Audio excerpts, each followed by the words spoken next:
हिंदी कविता की ये हस्ताक्षर अपनी मुक्तकों के लिए पहचानी जाती है।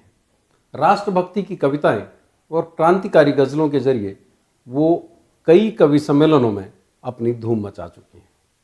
जी हाँ, नाम है वीना शर्मा सागर और सीकर जिले के मऊ गांव में जन्मी वीना शर्मा सागर देश के अलग अलग मंचों पर जाकर अपनी कविताओं के जरिए धूम मचा चुकी हैं। बातचीत शुरू करें इससे पहले बताते हैं कि आप देख रहे हैं राजस्थान का number 1 news channel news 18 Rajasthan और मैं हूँ श्रीपाल सक्तावत। वीना जी, शुरुआत करते हैं। मुक्तकों से ही आपकी शुरुआत होती कवि सम्मेलन में जी। शुरुआत भी मुक्तक से ही करते हैं किसी से? जी जरूर। बने आसान जीना तू वही हालात पैदा कर। हालात की बात मत कर, जिसमें तेरा आसान होता है वैसा कर। बने आसान जीना तू वही हालात पैदा कर, रहे नाकाम गर लोहा तो फिर फौलाद पैदा कर, पलट कर रख सके सारी दशाओं और दिशाओं को, अरे अंगार लपटों आग सी औलाद पैदा कर, अरे अंगार लपटों आग सी औलाद पैदा कर। मेरा मानना यह है कि हमें अपने में भी वो एक ज्वाला पैदा रखनी है और आने वाली पीढ़ी की भी हमें व्यवस्था करके जानी है कि आने वाले लोग क्या करेंगे। आपकी परवरिश हुई एक ऐसे माहौल में है। जी। पुलिस में आपके पिता अधिकारी थे। जी। दादा आपके राजनीति में रहे। भाई मेरा क्रिमिनल लॉयर है और बड़ा भाई आपके पत्रकार criminal है। lawyer है। तो एक इस तरह के माहौल से आप निकली और सृजन की तरफ चली गई। कैसे शुरुआत हुई? पता नहीं, लोगों के जो बड़े बड़े कवियों का इनका मैं पढ़ती रहती थी तो मुझे दो दो पंक्तियाँ 5th-6th से ही मुझे अच्छी लगती थी, मैं कलेक्ट करती रहती थी उनको। और 11th-12th में जाते जाते मुझे पता नहीं कब लिखना शुरू हो गई। बाकी फिल्मी गानों से मैं पता नहीं कैसे अच्छे अच्छे लिरिक्स में ढूंढ लेती थी, अट्रैक्ट करते थे। शायद ये ईश्वर की ही कृपा है। और सबसे पहला वो मंच जिस पर आपने कविता पढ़ी? हाँ, आज से 17-18 साल पहले ब्यावर में एक विवेकानंद जयंती पर मैंने पढ़ा था। वहाँ से शुरुआत हुई। ब्राह्मण समाज का ही था एक, तो मेरे ससुर जी मेरे बड़े फैन थे। उन्होंने मेरा नाम लिखवा दिया कि मेरी बहू पढ़ेगी यहाँ पर, तो वहाँ पर मैंने कविताएं पढ़ी। तो पैदा आप मऊ में हुई और ससुराल आपका ब्यावर? जी जी। अब किस तरह की कविताएं इन दिनों में सृजन कर रही हैं? वही राष्ट्रीय चेतना जागृति ही रहती है। तो एक मुक्तक में जो मेरे बहुत ज़्यादा फेमस है, बहुत ज़्यादा ही प्रसिद्ध होते हैं क्योंकि मैं कुछ अलग ही तरह का मेरा विचारधारा है। मैं लक्ष्मीबाई जी और भगत सिंह के वंशज मानती हूँ अपने आप को, कि जिसकी कलम में है लहू वो खास लिख कर जाएगा। लिखते सभी हैं इतिहास में, कुछ ना कुछ योगदान सबका होता है, लेकिन जिसकी कलम में है लहू वो खास लिख कर जाएगा, वो ही समंदर के लबों पर प्यास लिख कर जाएगा। पानी पिलाने धूप को आया है लेकर तेज, जो पानी पिलाने धूप को आया है लेकर तेज, जो इतिहास लिखने आया है इतिहास लिख कर जाएगा, इतिहास लिखने आया है इतिहास लिख कर जाएगा। और आप देखें कि गज़ल का एक मतलब और एक शेर मैं बताती हूँ जो बड़ा ही पसंद किया जाता है।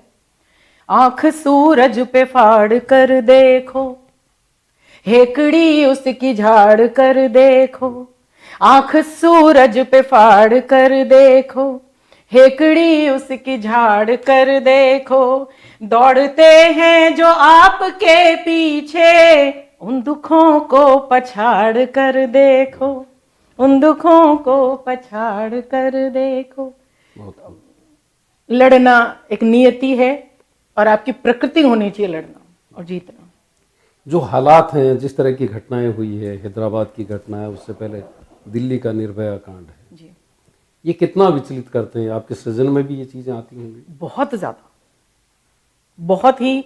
मैं अगर इंटेंसिटी की बात करूं कि क्या गहराई होती है, लेकिन मैं चूंकि आक्रोश है मेरे अंदर और मैं ये मानती हूँ कि आक्रोश विरोध को जन्म देता है, विरोध विद्रोह को, बगावत को जन्म देता है और बगावत बदलाव को जन्म देती है। बदलाव आता है उससे, क्योंकि विचारों को प्रभावित करता है आक्रोश। मैं ये कहना चाहूंगी कि घावों से भरा जिस्म है, चुनरी है तार तार, किसी के घर की इज्जत रोती भरे बाजार, ये आग पहुंच जाएगी घर तक तुम्हारे भी, अभी से संभल जाओ अच्छे नहीं आसार। और एक मैं अपील है, मेरी अपील क्या है, ये कहिए कि आह्वान है। बरसों से, युगों युगों से सुनते आ रहे हैं कि बहन बेटियां इज्जत होती हैं लोगों की, कि साहब तुम हमारी इज्जत हो। मर्यादा तुम्हारे ही घरों की टूटी है, ये मत कहिए कि उस लड़की के साथ ऐसा हो गया वैसा हो गया। मर्यादा तुम्हारे ही घरों की टूटी है, मूंछों की ये मरोड़ और शान झूठी है। मर्यादा तुम्हारे ही घरों की टूटी है, मूंछों की ये मरोड़ और शान झूठी है। समझ सको तो समझो मेरे इशारे को। सागर कवयित्री तक ही सीमित आपको नहीं कर सकते, आप गजलकार भी हैं। तो आपकी क्रांतिकारी गजलों की बड़ी चर्चा होती है जी। कोई गजल? जी जरूर। एक गजल जो बहुत ही ज्यादा चर्चित है कि इतना क्यों कोहराम मचा कर रखा है, इतना क्यों कोहराम मचा कर रखा है और सर पे भी आसमान उठा कर रखा है। इतना क्यों कोहराम मचा कर रखा है, सर पे भी आसमान उठा कर रखा है, और मुझसे जुर्म हुआ है तो आकर बात करो, मुझसे जुर्म हुआ है तो आकर बात करो, सबको क्यों हलकान बना कर रखा है।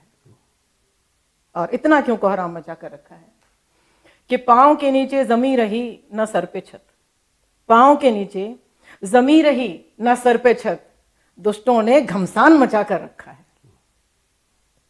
और अंदर अंदर रूहें सबकी काटी हैं। स्थितियां क्या हैं कि अंदर अंदर रूहें सबकी काटी हैं, जिस्मों को शमशान बना कर रखा है। कि गांव में सबसे लड़ता भिड़ता रहता है, गांव में सबसे लड़ता भिड़ता रहता है, शहर में जब से मकान बना कर रखा है। गांव में सबसे लड़ता भिड़ता रहता है, शहर में जब से मकान बना कर रखा है। और अपनी पर आ जाते तो क्या करते तुम, अपनी पर आ जाते तो क्या करते तुम, हमने तुम्हें इंसान बना कर रखा है। कि अपनी पर आ जाते तो क्या करते तुम, हमने तुम्हें इंसान बना कर रखा है। और शहर की क्या गत करेगा वो मालूम नहीं, शहर की क्या गत करेगा वो मालूम नहीं, गिद्धों को मेहमान बना कर रखा है। कि शहर की क्या गत करेगा वो मालूम नहीं, गिद्धों को मेहमान बना कर रखा है। और जिसकी कस्में खा खाकर सब जिंदा थे, जिसकी कस्में खा खाकर सब जिंदा थे, उसने ही कत्ले आम मचा कर रखा है। कि बर्बादी तो तय है सागर जाने दो, बर्बादी तो तय है सागर जाने दो। अरे चाकर को दीवान बना कर रखा है, तो इतना क्यों कोहराम मचा कर रखा है। अच्छा, ज्वलंत मुद्दों पे आप लिखती हैं और ज्वलंत मुद्दों पे रोजाना कुछ लिखना होता है। हाँ। ये अपना आपने चुना? बिल्कुल सतत लेखन है, और सबको ये बात पता है कि मैं सतत लेखन वालों में से हूँ। हम रोज लिखते हैं और हमें जैसे कहते हैं ना, किक की तरह महसूस होती हैं ये चीजें। हम आक्रोश से भर जाते हैं, छटपटा उठते हैं उन चीजों के लिए, लिखने के लिए। आपके 5 काव्य संग्रह भी आ रहे हैं जी, उनकी तैयारी चल रही है मेरी। जी हाँ जी, क्योंकि मैं बहुत वर्षों से लिख रही हूँ, तो बौद्धि प्रकाशन में मेरी बात भी हो रखी है और वहां से मेरी तैयारी चल रही है उनकी। ये शहीदों पर खास तौर पर आपकी कविताएं बड़ी पसंद की जी हाँ जी जी। शहीदों पर, मैं वीरों पर, मतलब मेरा ये मानना है कि मैं पाकिस्तान और कश्मीर पर, मैंने कश्मीर पर बहुत ही कम शब्द लिखे हैं। पाकिस्तान पर मैंने अभी तक अपनी एक भी पंक्ति व्यर्थ नहीं करी लेकिन हमारे जो वीरों का शौर्य गान है, हाँ शौर्य गान, हमारी वीरता पर मैं बहुत लिखती हूँ कि हमारे जो जीवित हैं वीर उन पर, और जो चले गए हैं उन पर। तो उसके लिए मैं आपको समर्पित करती हूँ कि मरकर भी न भूलेंगे ये उपकार तुम्हारा, मरकर भी न भूलेंगे ये उपकार तुम्हारा, शहीदों ये वतन है कर्जदार तुम्हारा, शहीदों ये वतन है कर्जदार तुम्हारा। और एक मुक्तक जो बहुत ही ज्यादा, बहुत सारे मुक्तक फेमस हुए हैं, उसमें से एक मुक्तक ये है कि कब तलक यूं आत्मा पर कर्ज ढोना चाहिए, एक पौधा शौर्य का हमको भी बोना चाहिए, अज कब तलक यूं आत्मा पर कर्ज ढोना चाहिए, एक पौधा शौर्य का हमको भी बोना चाहिए, और अपने बच्चों के ही हाथों से लगे ईंटें वहां, एक मंदिर तो शहीदों का भी होना चाहिए, एक मंदिर तो शहीदों का भी होना चाहिए। और एक मुक्तकी है जो काफी दूर दूर तक गया। उसमें कहना यूं है कि दो तरह के वीर होते हैं, मेरी ये मान्यता है कि दो तरह के वीर होते हैं। एक वो वीर होते हैं जो अद्भुत शौर्य के साथ, अद्वितीय पराक्रम के साथ लड़ते हैं और रण में खेत हो जाते हैं, वीर गति को प्राप्त हो जाते हैं। दूसरे वीर वो होते हैं जो अंग भंग होकर अद्भुत पराक्रम से लड़ते हैं लेकिन अंग भंग होकर अपने घर पहुंचते हैं, सैनिक। तो उन्हें 4 पंक्तियां मैंने समर्पित की हैं उनके चरणों में, वो मैं आपको समर्पित कर रही हूँ, सुना रही हूँ। माँ पूछती है, एक भयंकर रूप से घायल है, विस्फोट में चिथड़े उड़ गए, हाथ पांव के गोलियों से छलनी शरीर है, हॉस्पिटल में वीर बेटा लेटा है। माँ पूछती है कि बेटा तू इतना बुरी तरह से घायल है तो कुछ ऐसा काम भी करके आया है या नहीं। हमारे हिंदुस्तान की माएँ ऐसी होती हैं। बेटा कहता है, जुबानें खींच ली सबकी, मैं खुद चिंगाड़ आया हूँ, जुबानें खींच ली सबकी, मैं खुद चिंगाड़ आया हूँ, उन्हीं के घर में घुसकर उनकी छाती फाड़ आया हूँ, वो जब लाशें संभालेंगे तो रूहें कांप उठेंगी, वो जब लाशें संभालेंगे तो रूहें कांप उठेंगी, सभी लाशों के सीनों में तिरंगे गाड़ आया हूँ, सभी लाशों के सीनों में तिरंगे गाड़ आया हूँ। इस तरह का अद्भुत जो शौर्य है हमारे वीरों का, सैनिकों का, मैं उसे लिखती हूँ। और फिर बचते हैं उनके परिवार। ये जो प्रेरणा है वो किस तरह से मिली? क्योंकि माहौल तो अलग था आपके घर में। जी एक तरफ खाकी वर्दी थी पिताजी की और दूसरी तरफ खादी थी। जी जी तो खादी और खाकी हाँ, के रेयर बीच में- कॉम्बिनेशन है ये। और बिल्कुल सही बात है, आप ताजुब करेंगे, आप हंसेंगे कि मेरे पापा मुझसे पूछते हैं कि तू कहाँ सीखने गई है। इसके लिए मैं आपको दिल पे हाथ रखकर एक बात बताना चाहती हूँ कि मेरे गुरु जो थे वो मेरठ के एक उपन्यासकार थे। आपने नाम सुना होगा वेद प्रकाश जी शर्मा, जो विजय विकास के जो उपन्यास लिखते थे। आपने अपने गुरु से लिखना सीखा? हाँ, उनके विचारों से मैं बहुत प्रभावित हूँ क्योंकि वो परले दर्जे के देशभक्त, और हाँ, वीर रस तो उनका था ही था। उनके जो कैरेक्टर्स होते थे उपन्यास के वो सारे वीर रस से भरे हुए होते थे। तो उनसे मुझे प्रेरणा मिली। और जो देश के बारे में सोचेगा तो वो तय बात है कि वो करंट जो परिस्थितियां चल रही हैं, जो इस समय की परिस्थितियां, तो वो उनसे बहुत ज्यादा प्रभावित होता है और तीव्रता भी होती है। देशभक्ति जिसमें है तो वो तीव्रता होती है उसमें। तो उनको तो ये खादी और खाकी का जो सम्मिश्रण है घर में, जी पिता आपके पुलिस में रहे, दादा राजनीति में रहे, जी जी उसने कहीं इसमें रोल प्ले किया जो हाँ। आपने लिखना शुरू किया, या कहीं ऐतराज आया इसको लेकर? हाँ, ऐतराज आया। पापा को लगता था कि अरे ये क्या कविता, क्योंकि उस जमाने की बात है। तो उस समय उन्हें लगता था कि ये फिर पब्लिसिटी होगी, लड़कियों पे फोकस आएगा, लड़कों का, आदमियों का, कि अरे क्या ज्वलंत लिख रही है बहुत। क्योंकि मैं हाँ बहुत दमदार रही मैं शुरू से ही। मैं नहीं किसी के उसमें आती थी, राडार में। 12वीं में आप पढ़ती थी तभी आपने कविता लिख दी थी जी जी पहली बार? जी हाँ तो ये वहां से शुरुआत आपकी हुई? जी बिल्कुल। क्या आप अभी कह रहे थे कि घर में इतराज हुआ था, तो क्या लिंग भेद आपको महसूस हुआ वहां पर या कवि सम्मेलनों में कहीं पे? घर में तो एक जो सामान्य सी बात थी कि हाँ लड़के और लड़की में एक भेद किया जाता है, लेकिन मेरे घर में इतना विशेष मेरे पापा की तरफ से ऐसा नहीं रहा, क्योंकि वो पुलिस ऑफिसर थे और उन्होंने हमें बहादुर बनना ही सिखाया। कभी हम कह देते थे कि पापा एग्जाम है वहाँ पर, तो कि नहीं कोई छोड़ने नहीं जाएगा, आप जाओ, फला फला जगह से बस मिलेगी, फला फला नंबर की मिलेगी, जाते टाइम इसमें आना है, आते टाइम इसमें। तो मेरे पापा ने कभी रोका नहीं, हमेशा बहादुर बनने की बात करी। मम्मी ने भी कहा कि बहादुर बनो, अपने दम पे आप करो। पर हाँ, कविता लेखन में उन्होंने मुझे ज्यादा अप्रिशिएट नहीं करा कि कविता लिखनी चाहिए। उनको ऐसा लगता था कि नहीं। उनको लगा होगा सगाई ब्याह में दिक्कत आएगी। सगाई ब्याह में पता नहीं उनका क्या दृष्टिकोण था।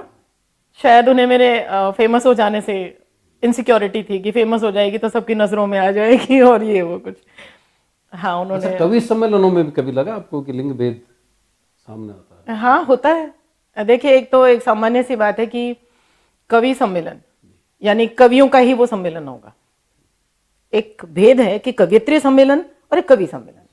कवि सम्मेलन में 5, 7, 9, 8 इस तरह से तो कवि होंगे और एक या कोई जोर मारकर 2 कवित्रियां होंगी, तो वो भी बेसिकली पिलर कवि सम्मेलन ही है वो, है ना। और कवियत्री सम्मेलन अलग होता है कि वहां कवित्रियां होंगी, संचालक एक कवि होता है। तो ये भेद गलत है, क्योंकि कविता सम्मेलन होना चाहिए। मेरी एक है कि वो कवि सम्मेलन और कवित्री सम्मेलन हटा करके कविता सम्मेलन कर दो, जिसके पास कविता है वो जाए। ये काव्य सम्मेलन हो। हाँ, काव्य निशा, काव्य सम्मेलन, ये सब किया। लेकिन कवि और कवित्री सम्मेलन जो है ना, उसने बहुत ज्यादा प्रॉब्लम क्रिएट कर दी है। तो ये जो आपका जिस तरह की आपकी साफ गोई है, ये घर में भी दिक्कत करती होंगी? नहीं, ऐसा नहीं लगता मुझे, कभी नहीं लगते। मेरी छवि अलग है कि यदि कोई राय ली जाए या कोई बात पूछी जाए तो बेबाक यदि निष्पक्ष जो बात करी जाएगी तो वो वीणा करेगी। मेरे घर में भी, ससुराल, पीहर, सब में ये फेमस है ये चीज। यहाँ तक कि कवियों में भी मालूम है ये बात कि अगर वीणा सागर जी से पूछा जाएगा तो बिल्कुल बेबाक बात करेगी वो, ना तेरी ना मेरी, जो होना चाहिए बस वही बात करेगी। तो मुझे वैसे ही लोग पसंद भी हैं। आपकी बेटी क्या कर रही है? उनको भी उसी तरह से तैयार कर रहे हैं? जी, आपको बहुत धन्यवाद कहूँगी मैं कि उस चीज़ को आपने उठाया। मेरे एक सिंगल चाइल्ड है, बस बेटी है, और वो अपराध शास्त्री है, क्रिमिनोलॉजिस्ट है वो, 22 साल की है। वो जबरदस्त कॉम्बिनेशन है। जी जी। तो दिल्ली यूनिवर्सिटी से उसने साइकोलॉजी ऑनर्स किया और गृह मंत्रालय से उसने NICFS से अपराध शास्त्र में उसने मास्टर्स किए हैं। और अभी उसकी रिसर्च चल रही है, एक रिसर्च इंटरनेशनल लेवल पर क्रिमिनल्स के बारे में, तो उसकी सेलेक्ट हुई है। ये गर्व की बात है, हम सभी के लिए गर्व की बात है, क्योंकि मैं अपराध की बात करती हूँ कि अपराध हो रहा है, इस तरह से इसको दबाया जाए, और वो प्रैक्टिकली उस पर काम कर रही है इंटरनेशनल लेवल पर कि अपराध को दबाने और कानून बनाने की जरूरत नहीं है। अपराधी पैदा होने बंद हो जाने चाहिए, अपराधी कैसे बंद होंगे? प्रिवेंटिव एक्शन जी। तो south Asian criminology and victimology की जो एक इंटरनेशनल सोसाइटी है, उसके तहत हाँ, उन्होंने उसको सिलेक्ट किया है। वो कविता जो खास तौर पर डिमांड में होती है आपकी जब भी कहीं जाती है? जी, मेरी एक कविता है, देश के हालातों पर ही है वो। पीड़ा है हम कवियों की, तो देखिए आप लोग भी जागरूक लोग हैं, हम भी हैं, कि मिट गए हिंद पर इनकलाबी, मिटे अहिंसक और ज्ञानी। हर तरह के नरम दल, गरम दल, स्त्री, पुरुष, बच्चे, सभी लोग इसमें शामिल थे। कोई विशेष वर्गीकरण नहीं किया जा सकता कि मिट गए हिंद पर इनकलाबी, मिटे अहिंसक और ज्ञानी, है स्तब्ध आसमां और धरती, बेकार गई सब कुर्बानी। क्योंकि हम तो आज भी रोज रोज कोई ना कोई समस्या से रूबरू हो रहे हैं, चाहे वो कश्मीर की समस्या थी जो अब हल हो गई है, चाहे मंदिर की समस्या, चाहे हिंदू मुस्लिम या शिक्षा, बेरोजगारी, तमाम तरह की हैं। एक अंग्रेजी तो चले गए, बाकी तो सब यही है। तो मिट गए हिंद पर इनकलाबी, मिटे अहिंसक और ज्ञानी, है स्तब्ध आसमां और धरती, कि बेकार गई सब कुर्बानी। और कवि का मन पीड़ित क्यों है? हम जैसे क्रांतिकारी लोग सोचते हैं कि है फजूल मेरा इंतजार कि यहाँ इनकलाब कोई लाएगा। इनकलाब 2 तरह का होता है, एक होता है कि दिखने वाला और एक होता है आत्मिक, वैचारिक, जो कोई गुरु आता है, स्पिरिचुअल जो आते हैं वो करते हैं, और एक होते हैं भगत सिंह जैसे, कि है फजूल मेरा इंतजार यहाँ इनकलाब कोई लाएगा, अपने ही दिलों की कैद से आजादी हमें दिलाएगा, ठंडा हुआ जोश भगत सिंह का, गुरु नानक भूल गए वाणी, हो गया हिमालय पत्थर का, हुई भागीरथी पानी पानी, है स्तब्ध आसमां और धरती, बेकार गई सब कुर्बानी। और लीन समाधि में बैठा, लीन समाधि में बैठा, राम ना आंखें खोल रहा, कब से अयोध्या में रावण इंसानियत को तोड़ रहा, और कब से बाट जो रही लंका में सीता दीवानी, मैं दीप जला मानो दिवाली, पर करूं मैं किसकी अगवानी। है स्तब्ध आसमां और धरती, बेकार गई सब कुर्बानी। बहुत खूब। तो ये थी हिंदी की जानी मानी हस्ताक्षर वीना शर्मा सागर।